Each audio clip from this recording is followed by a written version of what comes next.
At the end of part 1, I said your body runs a cholesterol factory. Let me show you the factory floor and the fleet of trucks it sends out, because that fleet is where everything starts to go wrong. Deep in your liver, an assembly line runs around the clock. It takes tiny scraps, leftovers from the food you burn for energy, and stacks them step by step into cholesterol. Like any smart factory, it has a master switch, one enzyme that sets the pace of the whole line. Call it the throttle, and hold that thought. That throttle is exactly what a statin turns down. Here's the elegant part. Every cell can sense how much cholesterol it already has. Plenty, it turns its own throttle down. Short, it turns it up. A thermostat for cholesterol.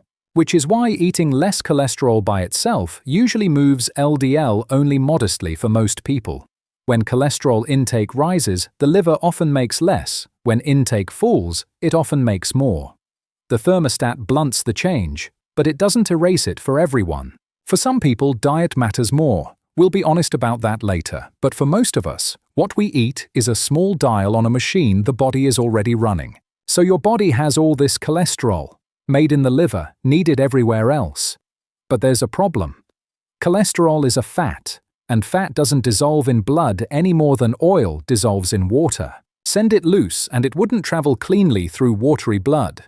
So your body does what any shipper does with cargo that can't move on its own. It packs it into containers. Those containers are lipoproteins, a ball of fat in a protein shell the watery blood accepts. Two you need to know. The first is LDL, low-density lipoprotein, a fleet of delivery trucks. Each truck is loaded with cholesterol, stamped with one ID tag, a protein called apoB, short for apolipoprotein B, and sent out to drop cholesterol wherever a cell needs it. That's its job. It's not evil. It's just the delivery service. The second is HDL, high-density lipoprotein. And here's your first myth to retire. You've heard it called good cholesterol. It's really a cleanup crew. It picks up excess cholesterol and carries it back toward the liver. Good is doing a lot of work in that sentence. In part 6, I'll show you why raising it with drugs didn't save anyone. For now, LDL delivers, HDL collects. So picture it. Your liver factory, dispatching a fleet of apoB trucks all day, every day for your entire life.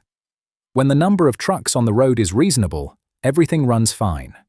But what happens when there are too many trucks, for too long, on a road with a soft, living wall? That's the whole game.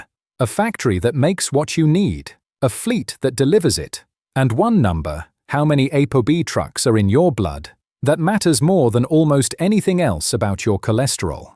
In part 3, we follow one truck to the place it does its damage, the wall of an artery. That's where the pileup begins. Part 3 follows that truck to the artery wall and shows the exact moment it does damage. Subscribe so it finds you.